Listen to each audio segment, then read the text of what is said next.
Bonjour, bonjour à tous. Merci d'être avec nous encore une fois en ce jour. Que la main du Seigneur soit sur chacun de vous. Nous allons prier et nous allons recommander la parole de Dieu entre les mains de notre Seigneur. Nous allons demander que Dieu puisse utiliser puissamment son serviteur comme il l'a toujours fait. Et nous allons demander que Dieu touche nos cœurs, qu'il ouvre nos cœurs, que Dieu puisse, que la parole de Dieu puisse réellement tomber dans une bonne terre et qu'elle puisse porter du fruit. Élevons la voix et prions. Père éternel, mon Dieu, mon roi, nous venons devant toi. Nous voulons prier, Père éternel, mon Dieu, pour la parole de Dieu. Nous voulons prier, Père éternel, pour le serviteur que toi, tu t'es choisi en ce jour. Nous voulons te dire merci, Père éternel, mon Dieu, car nous croyons fermement que toi, Père éternel, tu passeras, Père éternel, par lui pour, Père éternel, nous parler. Tu passeras, Père éternel, par lui pour nous toucher. Tu passeras, Père éternel, par lui pour se révéler, Père éternel, puissamment à chacun d'entre nous. Nous voulons te dire merci, Père éternel, mon Dieu, mon roi, car nous avons la ferme conviction, Père éternel, mon Dieu, que toi, Père éternel, tu vas, Père éternel, mon roi, encore une fois aujourd'hui toucher nos cœurs. Tu vas, Père éternel, encore une fois saisir nos cœurs. Tu vas, Père éternel, encore une fois passer, Père éternel, mon Dieu, mon roi. Oh, par ton serviteur pour nous révéler tes paroles, nous révéler, Père éternel, mon Dieu, mon roi. Tes mystères, nous révéler, Père éternel, mon Dieu, ta volonté pour nos vies.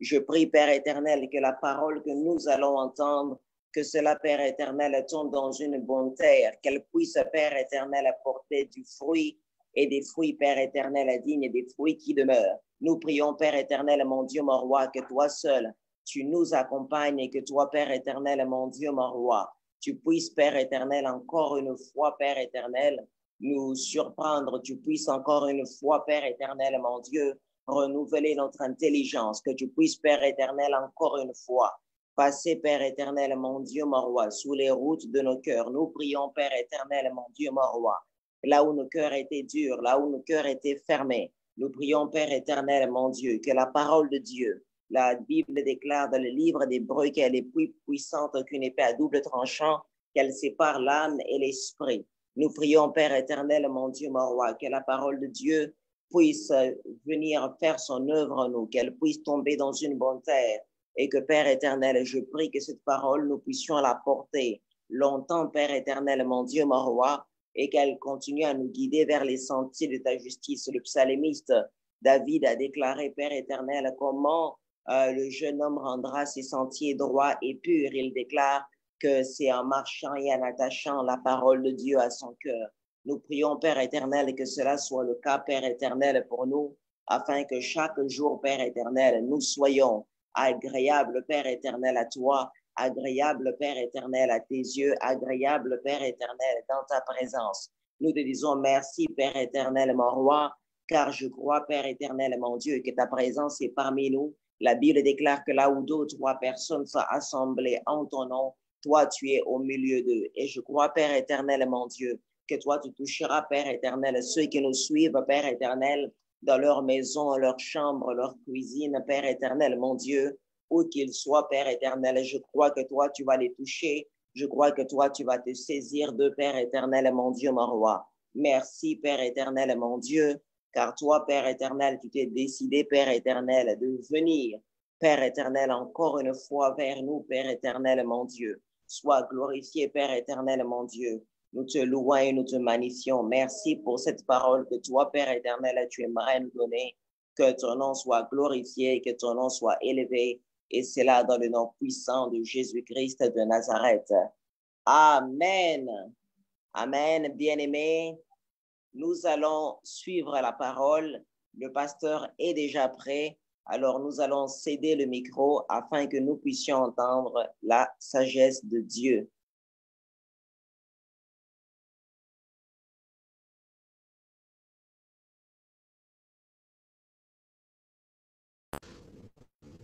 Frères et sœurs, bonjour. En cette journée de dimanche, grande est ma joie d'être une fois de plus devant vous pour aborder cette troisième session de notre action évangélique sous le thème « Bon et fidèle serviteur ». Et dans cette troisième session, nous allons continuer toujours avec le même personnage, Jonas. Et cette fois-ci, nous allons aborder le troisième chapitre. Avant que je ne puisse entrer dans le vif du sujet de ce matin, c'est-à-dire explorer le troisième chapitre du livre de Jonas, qu'il me soit permis de faire un petit rappel et après cela nous allons avancer. La deuxième session, c'était une session consacrée au chapitre 2 et nous avons dit que le chapitre 2 est un chapitre particulier dans ce sens qu'il s'ouvre par le premier verset. Là, on nous parle d'un poisson qui obéit à l'ordre de Dieu, contrairement à Jonas. Et il se termine également par le même poisson qui obéit à l'ordre de Dieu et qui vomit Jonas sur la terre. Et nous avons dit que dans ce deuxième chapitre, ce qui nous a le plus intéressé, c'est ces deux aspects importants en tant que serviteurs de Dieu que nous devons avoir dans notre vie. Le premier aspect, c'est la prière. Nous avons dit que la prière faite par Jonas quand il s'est retrouvé dans le ventre du gros poisson pendant 3 jours et 3 nuits, c'était une prière de foi. Et nous avons dit que dans cette prière, nous voyons Jonas exprimer sa foi, nous voyons Jonas exprimer son espérance, et même nous voyons Jonas en train de faire des actions de grâce. Et cette prière a été exaucée. Et c'est ainsi que nous avons insisté sur 2 choses par rapport à la prière. Nous avons dit que la prière doit avoir pour soubassement la foi, en vertu de ce que la Bible dit dans Hébreux 11, verset 6, que or sans la foi, il est impossible de plaire à Dieu, mais c'est lui qui s'approche de Dieu. Premièrement, qu'il croit que Dieu existe, et deuxièmement, qu'il sache que Dieu est le rémunérateur de ceux-là qui le cherchent. Et le deuxième soubassement, c'était prier en fonction de la parole de Dieu. Et nous disons, dès que nous prions en fonction de la parole de Dieu, nous les prenons à témoin, et pour ce faire, Dieu agit, Dieu exauce notre prière. C'est ce que Jean disait, que nous avons de l'assurance que si nous prions selon sa volonté, il nous écoute. Et s'il nous écoute, nous avons reçu la chose que nous lui avons demandé. Le deuxième point sur lequel on a insisté, c'est la sainteté de Dieu. Et nous avons dit que la sainteté de Dieu, c'est aussi un des attributs de Dieu, c'est aussi un trait caractériel de Dieu, et elle est très importante, puisque c'est la sainteté qui permet, qui met Dieu en évidence par rapport aux créatures. La sainteté veut dire tout simplement que Dieu est pur. Et surtout, lorsque nous avons fait allusion à 2 livres, Apocalypse chapitre 4 et Ésaïe chapitre 6, là où nous avons vu que dans Apocalypse, c'était les 4 êtres vivants qui avaient 6 ailes et qui déclarait « Saint, Saint, Saint est l'Éternel notre Dieu ». Et dans le livre d'Ésaïe, ce sont des séraphins qui déclaraient aussi la même chose. Et nous avons dit que la sainteté, c'est une institution de Dieu et elle est organisée, elle est protégée. Et quand nous disons « Saint, Saint, Saint est l'Éternel notre Dieu », nous voulons tout simplement qu'il est saint dans toute la plénitude. Nous voulons tout simplement dire qu'il est absolument saint et que lui, il a sa sainteté, il vient de lui-même. Alors que nous, chrétiens, notre sainteté, nous la tirons de Christ. Et nous avons beaucoup insisté pour dire que nous qui servons Dieu, nous devons comprendre que le travail que nous faisons pour Dieu a des exigences. Il y a une marque, il y a également des exigences. C'est ainsi que nous avons pu insister pour dire que si nous appartenons à Dieu, nous devons nous séparer, nous éloigner du mal. Et d'ailleurs, nous avons insisté sur ce que Paul disait aux Thessaloniciens, 1 Thessaloniciens, chapitre 4, le verset 3 et 7, là où il est en train de dire que la volonté de Dieu, c'est notre sanctification. Et dans le verset 7, il dit que Dieu ne nous a pas appelés à l'impureté, mais à la sanctification. Et nous disons que c'est très important pour servir Dieu. Nous devons chercher à mener une vie de sanctification, à mener une vie de mise à part, à mener une vie d'abandon total des péchés, ne pas pratiquer le péché. Et Dieu nous appelle à cela et c'est un point très important. Et ceci nous amène maintenant à la troisième session, celle d'aujourd'hui. Nous voici maintenant à la troisième session. Pour cette troisième session, notre texte est Jonas chapitre 3. Nous allons essayer de voir cela. Mais j'aimerais juste revenir dans ce que j'ai dit la fois passée.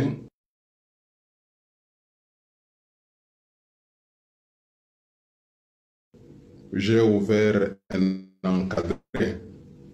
encadré juste pour vous permettre de ne pas oublier.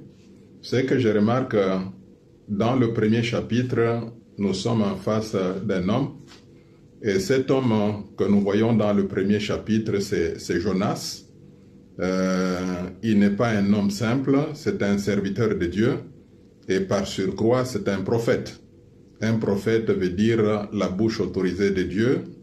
C'est quelqu'un qui reçoit la parole de Dieu, c'est quelqu'un qui communique la pensée de Dieu. Mais dans le premier chapitre, ce qu'on a remarqué, c'est bien qu'il soit prophète, nous voyons qu'il est caractérisé par une désobéissance, il est caractérisé par un manque de reconnaissance de l'autorité de Dieu, puisque Dieu lui confie une mission, et cette mission c'était d'aller à Ninive. Mais nous voyons Jonas qui prend une autre direction. Il va vers Tarsis. Et ce n'est pas quelque chose qui s'est fait au hasard. Nous avons insisté lors de la première session pour dire que c'était une résolution prise. C'est-à-dire un choix opéré, c'est-à-dire une décision qui a été préparée par Jonas. Mais dans le deuxième chapitre, ce qui est intéressant, c'est de voir une créature, une autre créature, disons inférieure par rapport à l'homme, c'est-à-dire le poisson. Quand nous rentrons dans le livre de Genèse, à la création de l'homme, l'homme a été béni, l'homme a reçu l'autorité sur les oiseaux du ciel, sur les animaux de la terre et sur les poissons de la mer. Nous sommes en face d'une autre créature, c'est-à-dire les poissons, inférieurs à l'homme, mais avec un autre type de comportement. Nous voyons un poisson et nous le voyons également dans le dernier verset. Donc ça, c'est un encadré, c'est-à-dire je voulais souligner pour nous permettre en tant que serviteurs de Dieu de toujours nous mirer par rapport à ces deux réalités. Nous sommes maintenant dans le troisième chapitre. Dans le troisième chapitre, c'est un chapitre de la deuxième chance, si vous voulez, mais j'aimerais appeler ça toucher, deuxième toucher.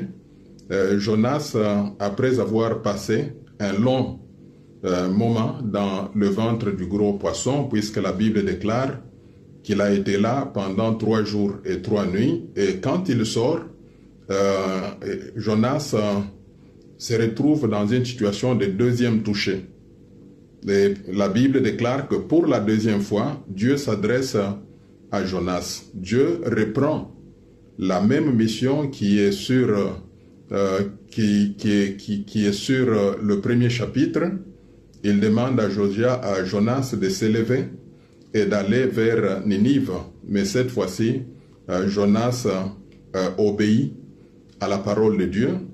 Il y a quelque chose qui s'est passé dans la vie de Jonas quand il s'est retrouvé dans le ventre du gros poisson pendant 3 jours et 3 nuits dans le chapitre 2. Quelque chose de nouveau va s'opérer dans la vie de Jonas et nous voyons un Jonas différent de celui du premier chapitre. Nous voyons un Jonas qui obéit à la parole de Dieu et qui accepte de faire sa mission.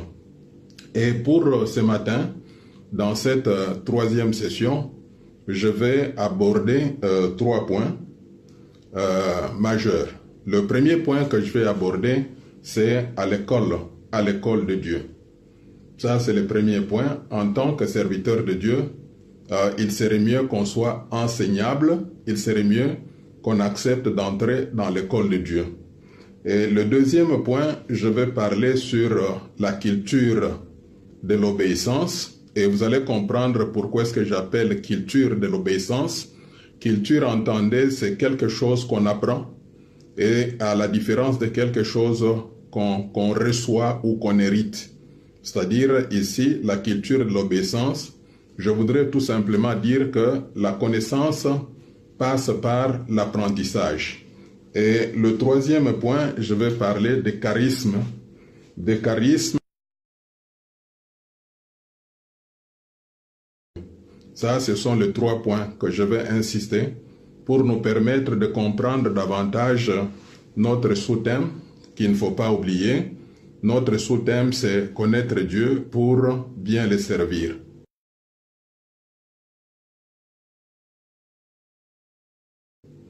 Alors, le texte, c'est Jonas chapitre 3. Vous allez lire ce texte, il n'est pas long.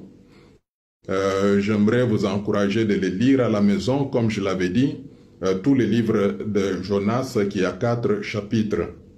Alors, j'aimerais commencer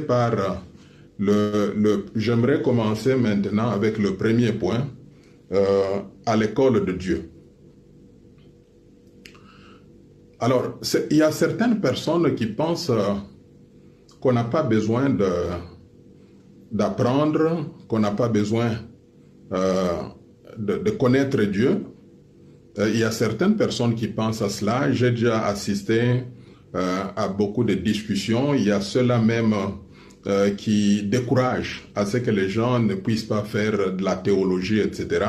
En fait, quand je parle à l'école de Dieu, je ne vois pas seulement la théologie, mais je me dis que toute notre vie, et surtout en tant que serviteur de Dieu, lorsque Dieu nous appelle,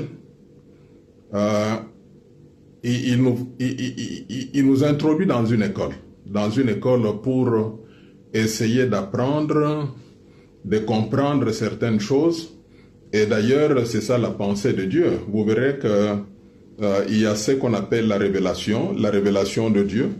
Il y a la révélation générale, c'est le fait que Dieu essaie de se découvrir à la création, il essaie de se découvrir à travers la création, par notre conscience, etc. Mais il y a ce qu'on appelle la révélation spéciale. Là, c'est Dieu qui s'est fait découvrir au travers de son Fils bien-aimé, son Fils unique, Jésus-Christ. Et quand je dis à l'école de Dieu, c'est puisque généralement beaucoup de jeunes, vous savez que la jeunesse, c'est la vigueur, la jeunesse, c'est la vivacité, la jeunesse, c'est l'activisme, etc. On a tendance à aller vite, trop vite en besogne, et finalement on commet beaucoup d'erreurs. Mais quand je prends la vie de beaucoup de serviteurs dans la Bible, je remarque que ces serviteurs-là sont passés par une formation. Ils étaient dans une école. Je prends l'exemple de Moïse. Et quand je me réfère à l'épître Actes chapitre 7, versets 22 à 32, il parle de Moïse. Et vous verrez qu'en parlant de Moïse, il parle de Moïse qui est à l'école de Dieu. En fait, l'école de Dieu pour Moïse ne commence pas à partir du désert, mais commence à partir de l'Égypte. quand Moïse a été ramassé, retrouvé dans les eaux. D'ailleurs, c'est ça la signification de Moïse, tiré des eaux. Donc, la fille à Pharaon a trouvé Moïse dans le fleuve Nil. Il a pris Moïse. Finalement, Moïse va grandir dans le palais royal, dans le palais de Pharaon. Et Étienne est en train de dire qu'il a été formé dans les sciences des Égyptiens. Il a été formé dans l'administration. Il a été formé pour être un leader. Il a été formé pour être un manager. Tout cela rentre dans l'école de Dieu. Dieu est en train de préparer Moïse, puisque Dieu savait que Moïse devrait faire un grand travail, celui d'animer l'exode. D'animer l'exode, c'est-à-dire permettre à ce que conduire Israël hors de la servitude de l'Égypte.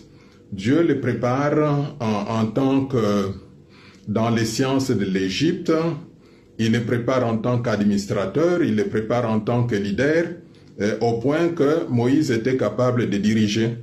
Il connaissait un peu les principes de gestion, etc. Et ça, c'est la première formation. Et quand Moïse va sortir pour entrer dans le camp des Israélites, et il va intervenir, finalement, on va lui dire qui t'a établi juge parmi nous et chef. Et cela va faire que Moïse va fuir. Et moi, je me dis, généralement, c'est ce qui arrive pour beaucoup de gens. On entre précipitamment dans les services, dans les ministères de Dieu, et à un certain moment, on est pris, on a des difficultés, on n'arrive pas à continuer. C'est puisque nous sommes entrés avant qu'on puisse terminer la formation. Et Moïse va se retrouver dans le désert, et dans le désert, Dieu va continuer avec Moïse dans l'école. Et nous voyons Moïse. Et le travail qu'il devrait faire, c'est un travail de berger, conduire, diriger un grand peuple, et des fois un peuple avec beaucoup de caprices, un peuple avec des difficultés d'entendement, de compréhension, etc. Dieu est en train de préparer Moïse. Alors ça, c'est un point très important. En tant que serviteur de Dieu, nous devons comprendre que c'est important d'entrer dans l'école de Dieu. Et ce qu'on demande comme attitude, c'est être enseignable. Il y a certaines personnes qui ne sont pas enseignables. Il y a certaines personnes qui ne veulent pas entendre des autres. Et j'ai toujours vu qu'il y a certaines personnes, vous le verrez, il est présent soit à l'église, c'est quand il doit modérer. Il est présent à l'église, c'est quand il doit prêcher. Mais quand les autres font, il ne vient pas, etc. Là, c'est dangereux. Moi, je pense, en tant que serviteur de Dieu, nous avons besoin de passer par l'école de Dieu et Dieu nous apprend beaucoup de choses. Et vous verrez que l'école de Dieu est très riche. Quand je prends le cas de Jonas, Dieu est en train d'apprendre Jonas en utilisant plusieurs méthodes. Et j'aimerais dire que notre Dieu n'a pas un seul système, n'a pas une seule méthodologie. Il a plusieurs méthodes, plusieurs techniques qu'il utilise. Quand je vois déjà dans le premier chapitre, Dieu est en train d'apprendre à Jonas au travers de ses marins. Ces marins, en fait, qui étaient païens, alors que lui était serviteur de Dieu, endormi là-bas, les marins viennent le réveiller et lui poser la question et lui demander à ce qu'il prie son Dieu. Et vous verrez à la fin, le premier chapitre est très intéressant. Quand on arrive à la fin du premier chapitre, la Bible déclare que ces marins-là étaient pris par une grande crainte de Dieu. Ils ont fait même des sacrifices et ils ont fait des vœux. C'est déjà une école. Dieu est en train d'apprendre à son serviteur Jonas à travers le païen. Quand nous arrivons dans le chapitre 2, Dieu utilise maintenant le poisson pour apprendre à Jonas. Jonas comprend comment est-ce qu'un poisson obéit à l'autorité de Dieu. Jonas comprend comment est-ce qu'un poisson prend pour toute parole de Dieu comme un impératif, comme un ordre auquel obéir. Et même le passage dans la mer, le fait qu'il a pu faire 3 jours et 3 nuits dans le ventre du poisson, c'était un apprentissage. Dieu est en train d'apprendre à son serviteur. Et à travers l'école de Dieu, Jonas comprend comment est-ce qu'un poisson prend pour toute parole de Dieu comme un impératif, comme un ordre auquel obéir. Et même le passage dans la mer, le fait qu'il a pu faire 3 jours et 3 nuits dans le ventre du poisson, c'était un apprentissage. Dieu est en train d'apprendre à son serviteur. Et à travers l'école, Dieu est en train de nous façonner. Il est en train de nous façonner à sa manière. Et nous devenons comme l'argile entre les mains du potier. Dieu nous façonne. Dieu est en train de travailler pour notre perfectionnement lorsqu'on est dans l'école. Et même les apôtres, bien que dans Actes des apôtres, il est dit que c'était des gens sans éducation. Ça, c'est par rapport au monde juif, etc. Mais ils sont passés par l'école. Le fait qu'ils ont été 3 ans et demi avec Christ Jésus, c'était une école. Christ a eu le temps de les enseigner à travers des prédications, à travers l'enseignement. Par exemple, les sermons sur la montagne.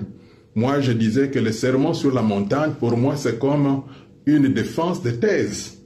Quand vous voyez la manière dont Christ a parlé, et à la fin, les gens ont dit que personne n'a parlé comme cet homme, avec une grande autorité, il a parlé avec notoriété, etc. Les disciples ont été dans une école, et moi je dirais même c'est comme un cycle de graduat, 3 ans. En RDC, par exemple, c'est comme un cycle de graduat, et ici où nous sommes, c'est ce qu'on appelle Bac plus 3. Ils étaient là, formés par Christ, ils ont fait même des travaux pratiques, puisque Christ les a envoyés 2 à 2, aller prêcher l'évangile, chasser les démons, guérir les malades, ils ont été formés. Donc ça, c'est le premier point. C'est important que chacun de nous soit disposé à entrer dans l'école de Dieu. Et dans cette école de Dieu, nous apprenons de différentes manières. Dieu a plusieurs matériels didactiques. Nous apprenons au travers des hommes, pas seulement des serviteurs, on apprend même auprès de simples, entre guillemets, de simples personnes. Nous apprenons au travers des autres créatures, comme Jonas a eu des leçons de la part du poisson. Nous apprenons par des circonstances. Donc ça, c'est le premier point, très important. On ne peut pas servir Dieu sans passer par une école, sans être formé. Ayons le temps de se mettre pour apprendre de la part de Dieu, et la méthodologie de Dieu a toujours été de travailler au travers des hommes. L'obéissance, d'abord, c'est un acte volontaire. C'est un acte volontaire, c'est-à-dire quoi? C'est-à-dire, il arrive à un certain moment. D'ailleurs, avant que je ne puisse aller plus loin, j'aimerais peut-être bien expliquer cela. Il y a une relation étroite entre obéissance et autorité. En d'autres termes, l'obéissance n'existe pas sans l'autorité. C'est-à-dire l'autorité doit être là. Et maintenant, cette attitude, cette réponse face à l'autorité, c'est ce qu'on appelle la soumission, l'obéissance. Et cette obéissance, l'obéissance doit être comprise comme quelque chose qui s'apprend. Comme quelque chose qui s'apprend. La fois passée, quand je parlais de Jonas, dans le premier chapitre, nous avons dit qu'il y a eu manque dans la vie de Jonas, il y a eu manque de la reconnaissance de l'autorité. Et parlant de l'autorité de Dieu, je vous ai dit qu'il y a deux facettes de l'autorité de Dieu. Il y a l'autorité directe de Dieu, ou soit l'autorité absolue de Dieu, c'est-à-dire Dieu est là, Dieu donne des ordres, Dieu donne des instructions directement. Ça, c'est l'autorité directe de Dieu. Mais il y a aussi l'autorité indirecte de Dieu, ou l'autorité par délégation. C'est-à-dire, au lieu qu'il soit là, il délègue. Et c'est ainsi qu'on a essayé de comprendre. Ça donne même le sens de Romains 13. Quand Romains 13, Paul dit que toute autorité vient de Dieu. Et c'est ainsi que nous avons éclairé en disant que dans un pays, on a un chef de l'État ou un président de la République. Dans une entreprise, on a un PDG, président directeur général, ou un chef d'entreprise. Dans une classe, il y a le professeur, l'enseignant, le maître, et au niveau de la famille, il y a les parents. C'est l'autorité déléguée de Dieu. Et face à l'autorité, on a besoin de l'obéissance. Et l'obéissance est très, très importante pour un serviteur de Dieu. Et ici, j'insiste beaucoup que c'est une culture. Et en tant que tel, nous devons apprendre à obéir. C'est quelque chose qu'on apprend. Nous devons apprendre à obéir. Et ici, je me réfère à Hébreux, chapitre 5, versets 7 à 9. L'auteur de l'arme, et il a été exaucé. Il a été exaucé par la piété. Mais dans le verset qui suit, le verset 8, il est dit ceci: bien que ton fils, il a appris à obéir. Ça, c'est très important. C'est pour dire que l'obéissance, c'est une culture, ça s'apprend. Et des fois, c'est pas facile d'obéir à quelqu'un. Rendez-vous compte, vous avez des grands diplômes, vous avez soit un doctorat, et vous êtes engagé dans une entreprise, et vous apprenez que votre chef d'entreprise n'a même pas un diplôme d'État. Il a ce qu'on appelle un diplôme d'études normales. Généralement, vous avez terminé le primaire et vous faites 6 et 4 ans pour apprendre à donner cours. Et vous avez un grand diplôme. Vous avez un grand diplôme et des fois, c'est la nature humaine, sans le Saint-Esprit, on n'accepte pas facilement l'autorité de cette personne-là. C'est pour cela que nous disons que l'obéissance, c'est une culture. Nous devons apprendre petit à petit. Si je suis travailleur quelque part, que j'apprenne à obéir aux instructions données par mon chef d'entreprise. Si je suis dans un pays, bien que je connaissais la personne qui est président, bien que tout ça, je dois apprendre à obéir à cette autorité établie par Dieu. Et si je suis femme dans la maison, bien que je puisse être travailleuse et que mon mari n'a rien, il est chômeur, je dois apprendre à obéir à cela. C'est ça, en tant que serviteur de Dieu, c'est très important d'avoir l'obéissance. Et pour moi, j'ai toujours dit que l'obéissance, c'est comme un terrain de rencontre avec Dieu. Donc l'obéissance ouvre beaucoup de voies. L'obéissance ouvre beaucoup de voies. Quand vous allez dans Deutéronome 28, vous verrez que la bénédiction repose sur l'obéissance et la malédiction repose sur la désobéissance. Donc quand on obéit, c'est un terrain de rencontre avec Dieu. Et l'obéissance est un élément contributif à l'élévation et à la bénédiction. Voyez Philippiens chapitre 2, quand vous commencez par le verset 5 jusqu'au 11e verset, dans le verset 5, il est dit que nous devons imiter Christ. Christ doit être notre modèle, puisque ces passages-là parlent de la Christologie. C'est-à-dire, il y a deux natures de Jésus-Christ, la nature humaine ou d'humiliation, et puis il y a l'autre partie, c'est la nature divine ou de glorifier la désobéissance. Donc, quand on obéit, c'est un terrain de rencontre avec Dieu. Et l'obéissance est un élément contributif à l'élévation et à la bénédiction. Voyez Philippiens chapitre 2, quand vous commencez par le verset 5 jusqu'au 11e verset, dans le verset 5, il est dit que nous devons imiter Christ. Christ doit être notre modèle, puisque ces passages-là parlent de la Christologie. C'est-à-dire, il y a deux natures de Jésus-Christ, la nature humaine ou d'humiliation, et puis il y a l'autre partie, c'est la nature divine ou de glorification. Là où il était dit que bien qu'il était fils de Dieu, il n'a pas voulu être l'égal de Dieu. Il s'est dépouillé de toute sa gloire. Il a été semblable à nous les hommes. Et puis par après, il a été un homme simple. Il a été un serviteur. Il s'est humilié. Et la Bible dit qu'il a obéi. Et il a obéi jusqu'à la mort à la croix. Et l'autre partie de glorification maintenant, c'est là où il est dit, à cause de cela, c'est pourquoi Dieu l'a souverainement élevé et lui a donné un nom au-dessus de tous les noms. Et que devant lui, tout genou doit fléchir et toute langue confesser qu'il est Seigneur à la gloire de Dieu le Père. Donc l'obéissance est un élément très important Lorsque nous sommes serviteurs de Dieu et que nous obéissons à Dieu, c'est une manière d'ouvrir la porte vers un accès. L'accès vers les bénédictions, l'accès vers les bienfaits qui viennent de la part de Dieu. Et mon troisième point d'aujourd'hui, c'est le charisme dans les services de Dieu, ou soit les dons spirituels. Alors, vous allez remarquer qu'il y a quelque chose d'extraordinaire qui se passe dans la vie de ces serviteurs, qui, quand on les voit dans le premier chapitre, il est faible.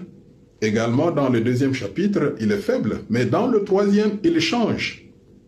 C'est ce que je disais, le deuxième toucher, il change, puisqu'il a d'abord l'obéissance à la parole de Dieu, et pas seulement l'obéissance, mais il est accompagné d'une force un peu surnaturelle.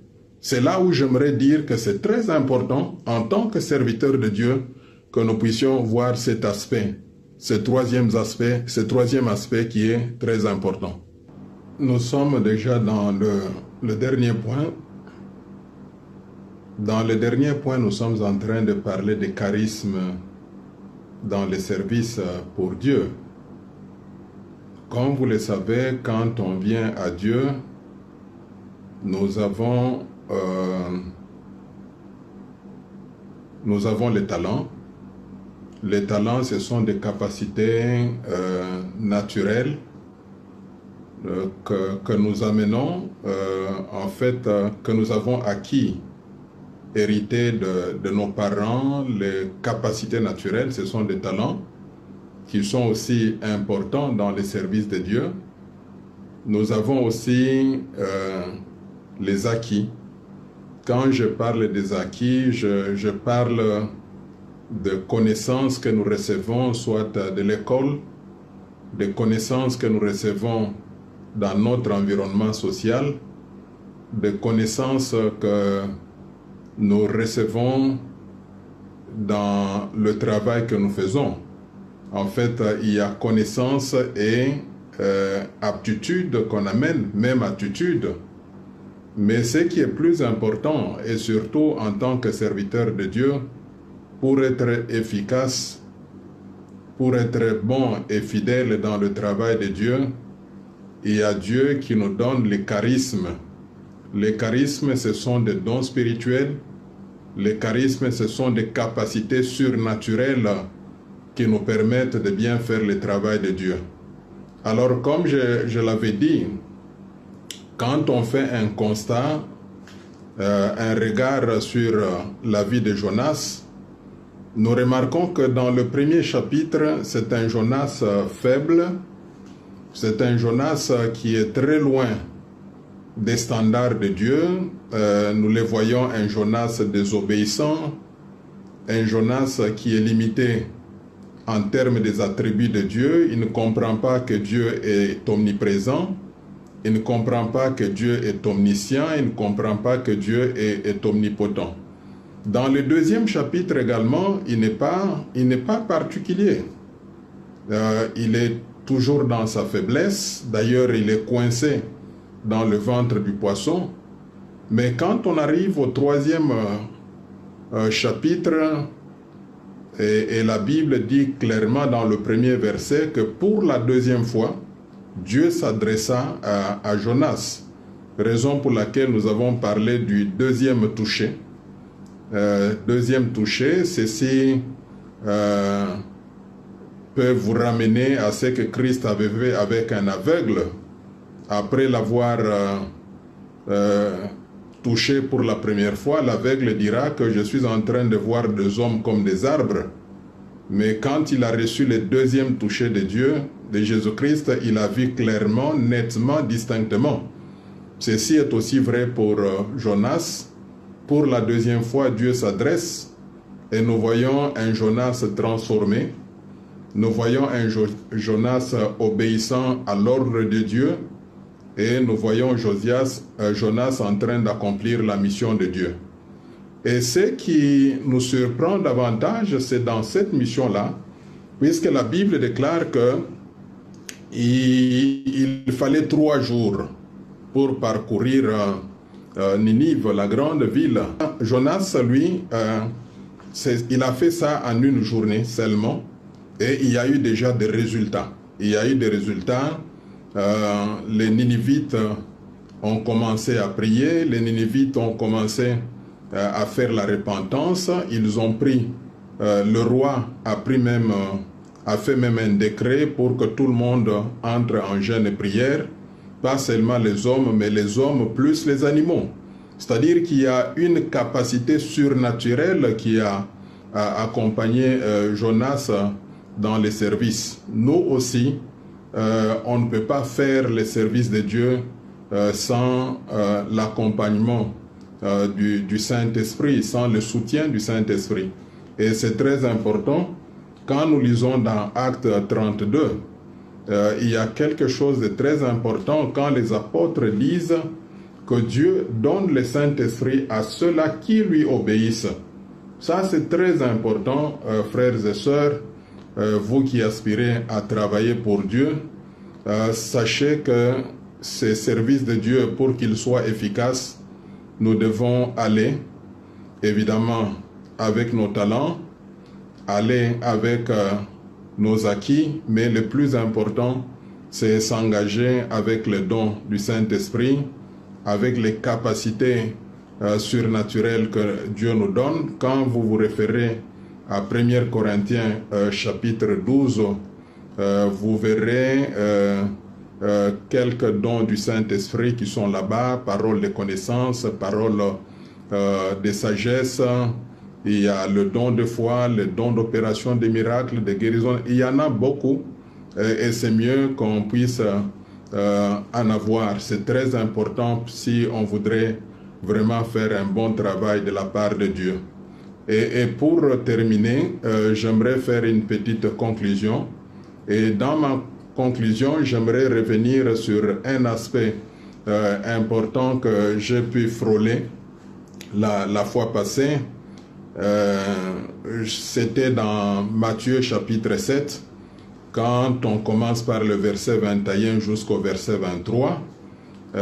Vous allez vous rappeler, comme je l'avais dit, que sur cette partie de la Bible, portion des Saintes Écritures, Jésus-Christ va ouvrir la porte vers l'eschatologie ou le discours de la fin des temps pour dire que certains viendront. Et c'était des serviteurs. Ils viendront, ils diront à Jésus-Christ, en ton nom, nous avons chassé les démons. En ton nom, nous avons guéri les malades. En ton nom, nous avons prophétisé. En ton nom, nous avons fait des miracles. Alors, j'ai essayé de jeter mon regard, de m'attarder sur cela, et j'ai compris que quand Christ nous parle, c'est important qu'on prête attention. Et ce n'est pas au hasard que la Bible écrit cela. Et en analysant tout ce qui a été cité là-bas, ce sont des dons, ce sont des ministères que les gens préfèrent. Généralement, moi je les appelle... vous savez que dans l'Église, il y a des positions qui sont trop visibles par rapport à d'autres. Et ce qui a été cité, ce sont des services, des dons qui sont très visibles et qui rentrent même dans ce que moi j'appelle des services de parade. Et tout le monde aime ça.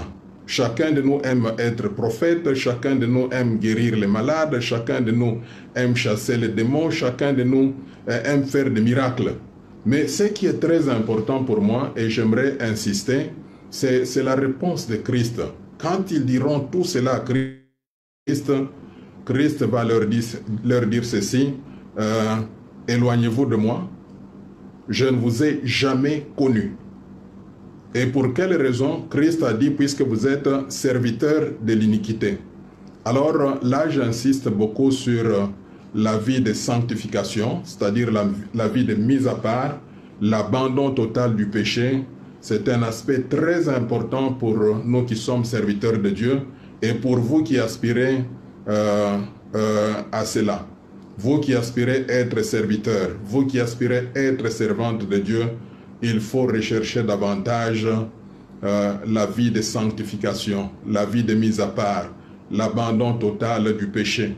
Ça ne sert à rien de prétendre faire le service de Dieu. Même si vous faites des miracles, même si vous faites de grandes prophéties, surtout des prédictions, même si vous guérissez les malades, etc. Mais sachez que ce qui est très important de la part de notre Dieu, c'est que nous ne puissions pas être serviteurs de l'iniquité. Et la fois passée, j'ai essayé d'expliciter, de donner la différence entre péché, transgression et iniquité. Je vous ai dit que péché, c'est manquer le but. Et la Bible d'ailleurs dit, si vous connaissez faire le bien et que vous ne le faites pas, vous commettez un péché.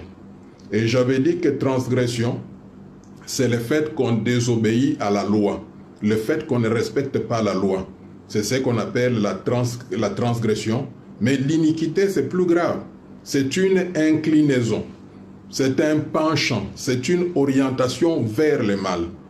Et si on a un cœur pareil, un cœur qui est orienté vers le mal, un cœur qui est incliné vers le mal, comment peut-on servir Dieu? Rappelez-vous que nous sommes en train de parler de connaître Dieu pour bien le servir. Que Dieu bénisse sa parole. Amen. Amen. Disons merci au serviteur de Dieu pour cette parole qui vient encore nous faire du bien en ce jour.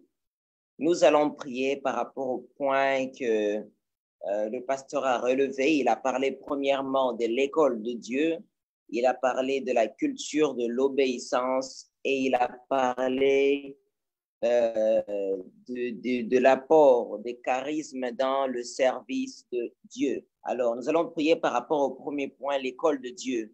Le pasteur a dit que nous devons être enseignables. Et il a très bien expliqué, il a dit Dieu nous enseigne de diverses manières. Il a dit ça peut être par les hommes, ça peut être par les créatures, ça peut être par les vaches, les chiens, les lapins, etc. Toutes ces choses, les arbres, le soleil. Et il a aussi parlé que Dieu nous enseignait par les circonstances de la vie.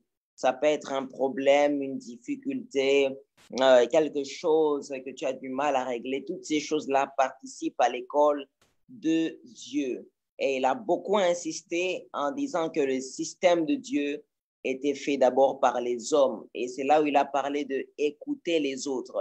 Bien-aimé, là où tu es, il est possible que tu sois déjà un serviteur de Dieu, mais tu as du mal à écouter les autres. Tu as du mal à accepter aussi que ce que les autres disent, c'est un enseignement de Dieu.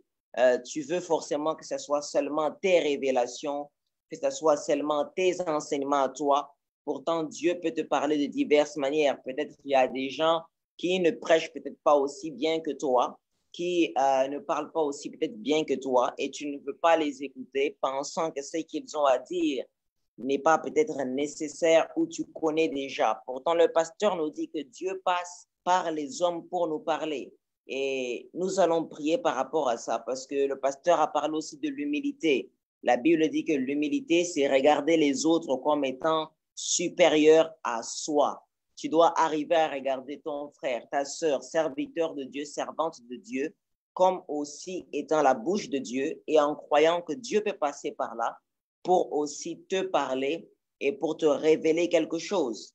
Donc, nous allons prier par rapport à ça, que Dieu enlève en nous l'orgueil et que Dieu nous aide à être des personnes enseignables, à pouvoir écouter. La Bible dit, soyez prompt à écouter et lent à parler, car plus celui qui parle plus est vraiment sur la ligne, prêt à pécher aussi. Parce que souvent quand on parle, nous ne contrôlons pas nos mots. Souvent quand on parle, nous disons plein de choses sans pour autant en être conscients, mais la Bible nous dit que nous devons être prompts aussi à écouter.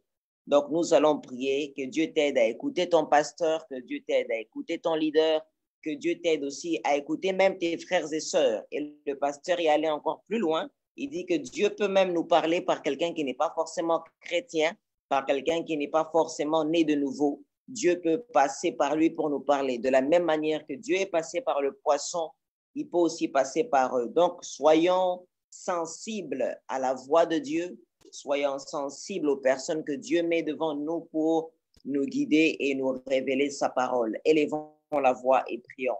Père éternel, mon Dieu, mon roi, nous voulons venir devant toi, Seigneur, Nous voulons que toi, Père éternel, tu enlèves en nous l'orgueil, Père éternel, mon Dieu. L'orgueil de croire que nous sommes les meilleurs, l'orgueil de croire que nous sommes la meilleure église, l'orgueil de croire que nous savons plus que tout le monde, l'orgueil de croire que nous sommes l'église par laquelle Dieu va apporter le réveil, l'église par laquelle Dieu va faire toutes choses. Pourtant, toi, Père éternel, nous savons que toi, tu es encore Père éternel. 7000 personnes dans cette ville qui n'ont pas fléchi les genoux devant Baal, Père éternel, mon Dieu, mon roi. Nous venons devant toi, Père éternel, mon Dieu, pour prier, Père éternel, pour nos cœurs. Enlève en nous, Père éternel, l'orgueil, Père éternel, mon roi. Aide-nous à écouter, Père éternel, les paroles que tu as mis, Père éternel, dans tes serviteurs, où qu'ils soient, Père éternel, quel que soit leur âge, leur sexe, leur ethnie, Père éternel, leur nationalité. Aide-nous à les écouter parce que nous savons, Père éternel, mon Dieu, qu'ils parlent, Père éternel, de ta part. Père éternel, mon Dieu, mon roi, enlève en nous, Père éternel, l'orgueil de la nouvelle naissance. De croire, Père éternel, que nous sommes meilleurs, Père éternel, par rapport à ceux peut-être qui n'ont pas été sauvés, Père éternel, mon Dieu.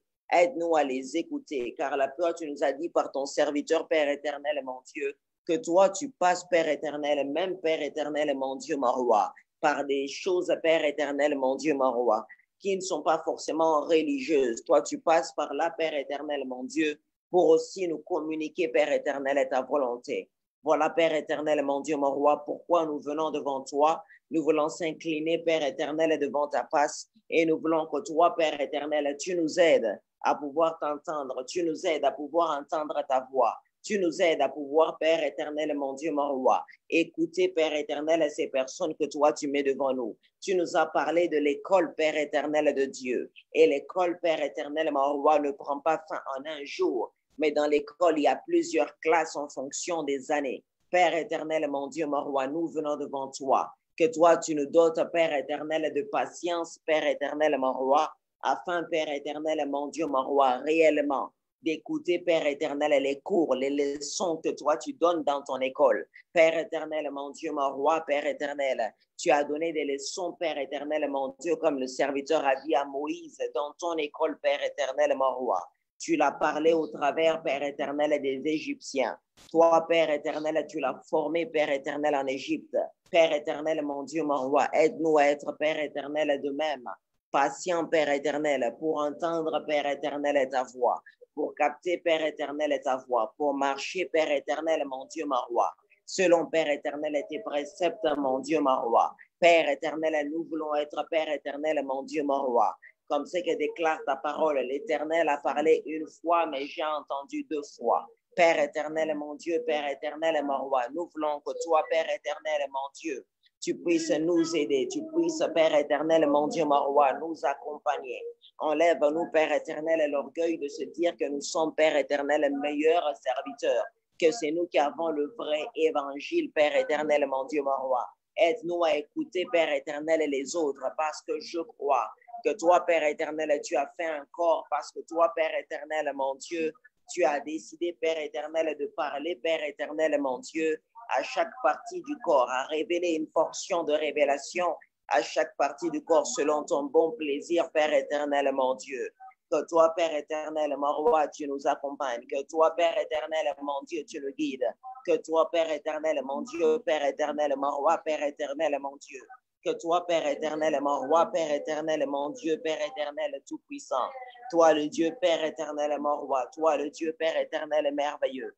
Toi, Père éternel, mon Dieu, Père éternel, mon roi. Que toi, Père éternel, mon Dieu, tu nous guides. Que toi, Père éternel, mon Dieu, tu nous diriges. Et que toi, Père éternel, mon Dieu, mon roi, tu nous parles. Et que toi, Père éternel, mon Dieu, tu nous accompagnes. Et que toi, Père éternel, mon Dieu, tu nous aides à avoir des pensées, Père éternel, transformées, mon Dieu, mon roi. Merci, car toi, Père éternel, mon Dieu, tu t'es décidé, Père éternel, mon Dieu, mon roi, à permettre que nous soyons enseignables afin d'entendre, Père éternel, ta voix. Aide-nous, Père éternel, mon Dieu, mon roi, à voir, Père éternel, mon Dieu, Père éternel, mon roi, une pensée, Père éternel, tournée vers toi. Aide-nous, Père éternel, mon Dieu, à changer, Père éternel, nos pensées dans le nom puissant de Jésus. Amen. Amen. Donc, bien-aimés, le pasteur nous a vraiment parlé que nous devons être enseignables. Et pour être enseignable, comme il a dit, ça demande l'humilité. Et je crois même que ça tire même encore vers l'unité. Parce que lorsqu'on est ensemble, on est unis. On comprend que Dieu a fait de nous un corps, que Dieu veut parler par mon frère d'une certaine manière. Et si Dieu a permis que dans le corps du Christ, nous soyons autant diversifiés, qu'il y ait des pasteurs, qu'il y ait des prophètes, qu'il y ait des apôtres, que nous soyons autant diversifiés, c'est parce qu'il a prévu de donner à chacun une portion de la révélation de la personne de Christ. Alors, s'il arrivait que quelqu'un a la révélation de la prospérité, ce n'est pas pour autant qu'il est faux serviteur. S'il y a l'autre qui a la révélation, qui a un message basé sur la sainteté, c'est bien. L'autre peut avoir aussi une révélation basée sur la puissance de Dieu. Tout cela, quand on combine cela, ça nous donne la totalité de la personne de Dieu. Donc, soyons humbles d'écouter chacun selon ce que Dieu lui a mis à cœur, comme le pasteur nous a dit. Que Dieu vous bénisse et nous croyons que Dieu nous transformera petit à petit dans son école. Bien-aimés, nous allons maintenant prier par rapport à l'obéissance. Le pasteur a dit que l'obéissance était un processus. Et il a dit que l'obéissance a une corrélation forte avec l'autorité. Voilà pourquoi nous allons prier pour ça. Il a parlé de deux types d'obéissance. Il a dit l'obéissance directe de Dieu, où Dieu te parle directement, Dieu te parle par une voix audible, Dieu te parle par une vision, par un songe, Dieu te parle dans sa parole. Mais il a aussi parlé de l'obéissance, la voix indirecte de Dieu, où Dieu te parle par les hommes qu'il a mis au-devant de toi. Dieu te parle par ses serviteurs, Dieu te parle par tes pères dans la foi, tes parents spirituels. Dieu te parle par les hommes et les femmes. Dieu te parle par tes parents, par tes grands frères, par tes grandes sœurs, par tes amis. Donc, tout cela, ce sont des voix que Dieu met par le chef de l'État. C'est des voix que Dieu met pour aussi te parler. Alors, nous allons prier que Dieu nous aide à être obéissants, à apprendre à écouter sa voix, à apprendre à marcher selon ses préceptes qui sont déjà établis dans sa parole. Élevons la voix et prions. Père éternel, mon Dieu, mon roi, nous venons, Père éternel, devant toi. Nous voulons que toi, Père éternel, tu nous aides, mon Dieu, Père éternel, mon roi, à écouter, Père éternel, ta voix, mon Dieu, Père éternel, mon roi. Aide-nous, Père éternel, à marcher selon ta voix, Père éternel, mon Dieu. Toi, Père éternel, mon roi, nous voulons que toi, Père éternel, mon Dieu, Père éternel, mon roi, tu nous aides, Père éternel, mon Dieu, Père éternel, mon roi. Que toi, Père éternel, tu nous aides, Père éternel, mon Dieu, à marcher selon tes préceptes, Père éternel, mon Dieu, Père éternel, mon roi. À marcher, Père éternel, mon Dieu, Père éternel, mon Dieu, mon roi. Selon, Père éternel, ta pensée, Père éternel, mon Dieu. Toi, Père éternel, mon Dieu, Père éternel, mon roi. Toi, Père éternel, mon Dieu, que toi, tu nous aides à marcher, Père éternel, mon roi. Selon, Père éternel, mon Dieu, mon roi, ta parole, mon Dieu, mon roi. Le psalmiste dit dans le psaume 119, Seigneur, mon Dieu, mon roi, aide-moi à ne pas m'éloigner de ta parole. Aide-moi à ne pas marcher loin de tes sentiers. Aide-moi à serrer ta parole contre mon cœur. Père éternel, mon Dieu, mon roi, nous voulons avancer. Nous voulons, Père éternel, mon Dieu, Père éternel, mon roi, marcher, Père éternel, selon ta parole. Marcher, Père éternel, mon Dieu, selon tes principes. Marcher, Père éternel, mon Dieu, Père éternel, mon roi. Selon, Père éternel, ce que toi, Père éternel, tu as permis, mon Dieu, Père éternel, mon roi. Toi, Père éternel, mon Dieu, nous voulons que toi, tu nous aides, Père éternel, mon roi. Que toi, tu nous aides à marcher, Père éternel, mon Dieu. Selon, Père éternel, ce que toi, Père éternel, tu as permis. Que nous puissions, Père éternel, mon Dieu, mon roi, être et avoir. Nous prions, Père éternel, mon Dieu, Père éternel, mon roi. Que toi, Père éternel, mon Dieu, tu nous aides à avancer, Père éternel, mon Dieu. Selon, Père éternel, mon Dieu, Père éternel, mon roi. Ta parole, Père éternel, mon Dieu, Père éternel, mon roi. Je prie, Père éternel, mon Dieu, Père éternel puissant. Toi, Père éternel, mon Dieu, Père éternel, mon Dieu, Père éternel, mon roi. Que toi, Père éternel, tu aides, Père éternel, mon Dieu, Père éternel, mon roi. Que toi, Père éternel, tu guides, Père éternel, ton peuple, Seigneur. Et que toi, Père éternel, mon Dieu, tu nous aides à avoir la culture de l'obéissance. Aide-nous à avoir la culture de l'obéissance. Aide-nous, Père éternel, mon Dieu, Père éternel, mon roi, à marcher, Père éternel, selon tes préceptes, Père éternel, mon Dieu. Aide-nous à marcher, Père éternel, mon Dieu, mon roi, selon, Père éternel, mon Dieu, mon roi, ta parole. Père éternel, mon Dieu, que ta parole soit une lumière sur notre sentier, qu'elle dirige, Père éternel, mon Dieu, mon roi, nos pieds, qu'elle dirige notre âme. qu'elle puisse, Père éternel, mon Dieu, mon roi, Père éternel, nous renouveler, nous transformer et faire de nous, Père éternel, des personnes nouvelles. Merci, mon Dieu, mon roi, pour ta parole puissante et véritable. Merci, car toi, tu t'es décidé de nous renouveler et nous transformer dans le nom puissant, Père éternel de Jésus. Amen. Amen. Bien-aimé, nous croyons que Dieu va t'aider. Il est possible que avant cet enseignement, peut-être tu avais du mal à être obéissant aux personnes que Dieu avait placées devant toi, obéissant à la voix de Dieu. Mais à partir d'aujourd'hui, je prie que Dieu, nous prions que Dieu puisse t'aider à pouvoir développer cette obéissance-là, développer cela dans le processus de l'école de Dieu dont le pasteur a parlé. Bien-aimés, nous allons faire notre dernière prière qui est en rapport avec les dons spirituels. Le pasteur a dit, lorsque nous sommes dans le champ de Dieu, lorsque nous évangélisons, lorsque nous parlons la parole de Dieu, lorsque nous sommes en train d'amener plusieurs à se rapprocher de la personne de Jésus, de Christ, le pasteur a dit que Dieu nous dote des capacités, Dieu nous dote des dons spirituels. Et j'aime beaucoup ce que le pasteur a dit. Le pasteur a dit que Jonas a eu un deuxième toucher de Dieu. Bien-aimé, il est possible que là où tu étais, tu aies pu être comme cet aveugle-là qui peut-être combattait les dons spirituels. Peut-être pour toi, les miracles n'existent pas. Peut-être pour toi, Dieu faisait les miracles seulement au temps des apôtres et que maintenant, il ne fait plus de miracles. Peut-être que pour toi, tu ne crois pas peut-être dans les prophéties. Peut-être que pour toi, tu ne crois pas même dans le prophète. Peut-être que pour toi, tu ne crois pas dans les choses surnaturelles que Dieu peut faire.